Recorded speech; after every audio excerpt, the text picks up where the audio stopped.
বিয়ার পরে স্বামীর আদর্শ পাইতে, কিন্তু আমরা এখনো পাই নাই। আমারও তো ইচ্ছা করে স্বামীর সংসার করতে, কিন্তু কেউ তেমন চায় না। শুধু চেহারা সুন্দর হলে হয় না, যদি বাপের টাকাটা থাকে তাহলে কেউ কারো হয় না।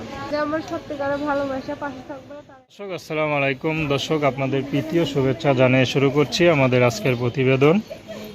তো দর্শক, আজকে আমরা এক অসহায় আপুর জীবনের গল্পটা তুলে ধরবো, জানবো আপু কি কষ্টে আছেন, কি জন্য ইউটিউবের মাঝে দাঁড়ালেন, তার মুখ থেকে শুনবো। আপু আসসালামু আলাইকুম, ওয়ালাইকুম সালাম।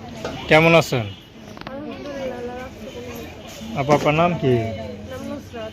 খুব সুন্দর নাম। নুসরাত আপু, ইউটিউবে কেন আসলেন? একটু আসছে অনেক অল্প, বাবা মা নাই, নানির কাছে থাকি। ছোট একটা বোন আছে। আচ্ছা, ছোট একটা বোন আছে, আর কেউ নাই? না, নানির কাছে থাকি। নানির কাছে থাকেন। পড়াশোনা পড়াশোনা করছিলাম, 6 পর্যন্ত পড়ছিলাম, পড়তে পারি নাই। কেন পারেন নাই?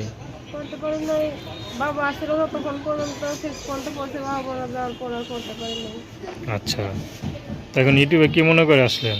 ইউটিউবে আসছে মনের মধ্যে একটা মানুষের জন্য, যে আমার পাশে থাকবো, আমার দায়িত্ব নিব, সারা জীবন আমার যত্ন নিবই করবো, সেরকম মানুষের জন্য। বয়স কত আপনার? বয়স 19। 19। এই বয়সে তো মেয়েরা একটু বিয়ে শাদী করে ঘর সংসারে পাড়া দেয়, ঠিক না? হ্যাঁ, নতুন জীবন শুরু করে। তো আপনার কি নতুন জীবন শুরু করতে ইচ্ছা হয়? হ্যাঁ হয়তো। কিন্তু কেন করতেছেন না? করতেছি না, ছোট একটা বোন আছে, বিয়ে করতেছে, কিন্তু বোনটার তো দেখার মতো মানুষ নেই। আচ্ছা, মানে আপনি তো চান যে বিয়ে শাদী করে নতুন জীবন শুরু করতে, নাকি? হ্যাঁ, কিন্তু কি আপনার পাশে দাঁড়ায় না, এই না তো? দাঁড়ায় না। তো এখন যদি এই ভিডিওর মাধ্যমে কাউকে পাওয়া যান, কে যদি আপনার পাশে দাঁড়ায়, আপনি বিয়ে শাদী করবেন? হ্যাঁ করবো। সে যদি বুড়ো হয়? সে যেমনই হোক না কেন, বইরা হোক, প্রাণ হোক, বাচ্চার বাপ হোক, সমস্যা নেই। আচ্ছা, তো নাম কি বললেন? নুসরাত। তো দর্শক, আপনার নুসরাত আপুর কথা শুনলেন। তার নাম্বারটা হচ্ছে 017236594435। আমি নাম্বারটা আবারও বলছি, 017236594435।